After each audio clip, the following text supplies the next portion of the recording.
What do you want your life to look like 1 year from now? How do you want to feel? What habits do you want to adopt? What skills or knowledge do you want to acquire? It's so empowering to realize that through the choices we make today, we have the power to shape the life we desire. Every small action we take is a stepping stone guiding us towards our future.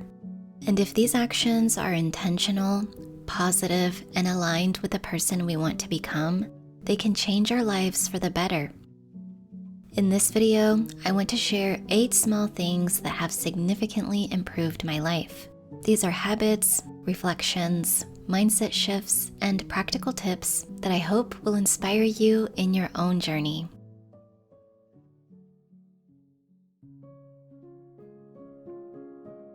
Many of us spend our lives in the pursuit of happiness, often attaching it to future goals.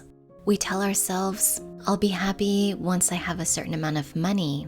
I'll be happy when I get married, when I go on vacation, when I have kids.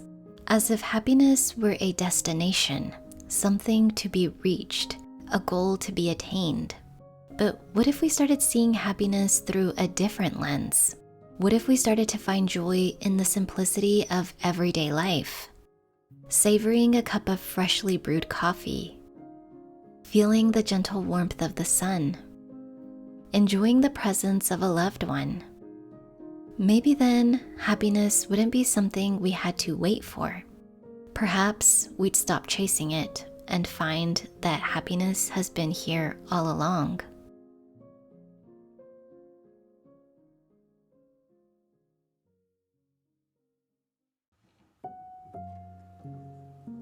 I think we all have things we don't necessarily love to do, but they have to get done. Laundry, cooking, cleaning. I have to say, these aren't my absolute favorite tasks in the world. So when I'm feeling resistance to doing these things, there's something I like to do that really helps. And that's to imagine that I'm doing it for my younger self. I do it for little Vanessa. This simple mindset shift adds a sense of purpose and care to seemingly mundane activities. I see it as an act of self-love. It's so easy to put off doing things like cleaning the bathroom if no one else is there to see, or finding the motivation to cook a meal when it's just for one. But everything changes when I imagine I'm doing it for the sweet, innocent child within me. I've done a lot of inner child healing work, and I know she is worthy and deserving of the absolute best. And I also know that your inner child is too.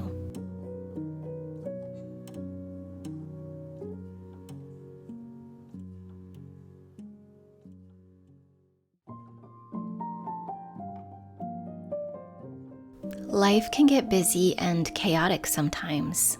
And as much as we have our self-care routines down, sometimes we need a little extra care for rough times. And that's when I turn to my self-care toolbox. A couple of years ago, I made a list of things that I knew for a fact helped me in the past during difficult times. I wrote down actions I could take when I needed to take care of my mental, emotional, and physical health. And now anytime I feel down or a little bit off, I pick something from this list to bring myself back into balance. Whether that's a breathing exercise, a yoga routine, a journaling prompt, each activity is a reminder of the intentional steps I can take to nurture my well-being. You can make your own self-care toolbox by writing these things down on little notes and literally placing them in a box, or simply have a list you can refer back to when needed. Either way, it's so helpful to have.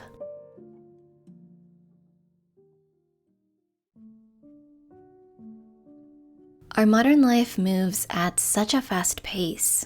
We're constantly on the go, jumping from one thing to the next, doing, achieving, getting things done, that sometimes I wonder, are we actually enjoying life? I think it's helpful to remember that slowing down and savoring each moment is also important. Being truly present and fully aware of the things you do. When you make your bed, when you take a sip of your morning drink, when you pet your cat or your dog, are you present? When you're eating, are you aware that you're eating? When you're having a conversation, are you truly listening? Because if we're not aware of the things we're doing when we're doing them, are we truly living or are we merely existing?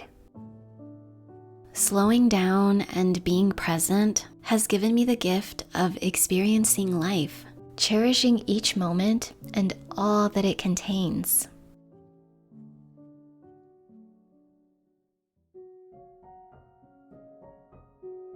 Something I've realized over the past few years is the power of small habits. The little things that seem like they won't make much of a difference actually end up making the biggest impact. One of my favorites is the 1-minute rule. And the rule states, if there's a small task in your life that can be completed in under 1 minute, go ahead and do it. Don't put it off. Don't say, I'll do it later. Do it right then and there. So let's say you're in the kitchen and you see a dish sitting in the sink. Go ahead and wash it. If you have dirty clothes on the floor, put them in the hamper. When you get your mail, instead of letting it pile up, sort through it and keep only what's necessary. These are all tasks that can easily be postponed. But when we procrastinate, these things start to accumulate, and then they create mental and physical clutter over time. Applying the 1-minute rule has not only made my to-do list a lot shorter, but it's also helped me cultivate discipline and more peace in my life.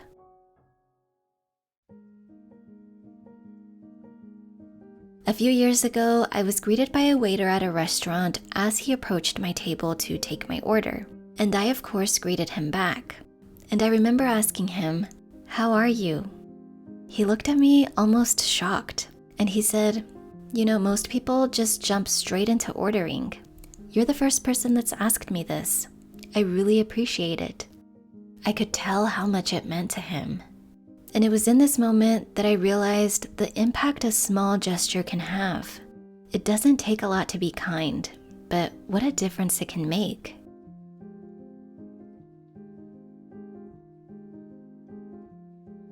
For me, kindness means being friendly, caring, and considerate. It can be shown by lending a hand to someone in need, smiling at a stranger you pass by, holding the door open, or asking a simple but genuine, "How are you?" These little acts have the power to brighten someone's day, not only for the person receiving, but also for the person that gives. And in a world that can sometimes feel so divided, these small gestures of kindness remind us that we're not isolated individuals, but interconnected beings sharing a human experience.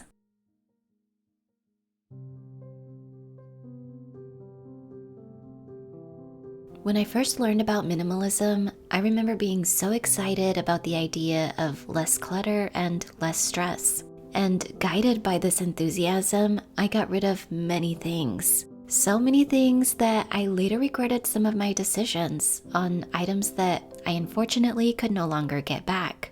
But instead of dwelling on things I can't change, I like to look for the lesson in situations like this. And this experience taught me that minimalism isn't about living with the least amount of things possible. It's about living with what truly matters and is important to you. I don't consider myself a minimalist, nor do I intend to be one. But I have found so much value in being intentional about the things I own. It's helped me create space for what truly matters and focus my energy on what brings me joy.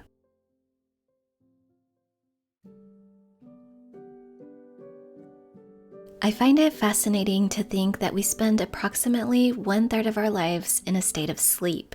It's a significant amount of time that really highlights the importance of it.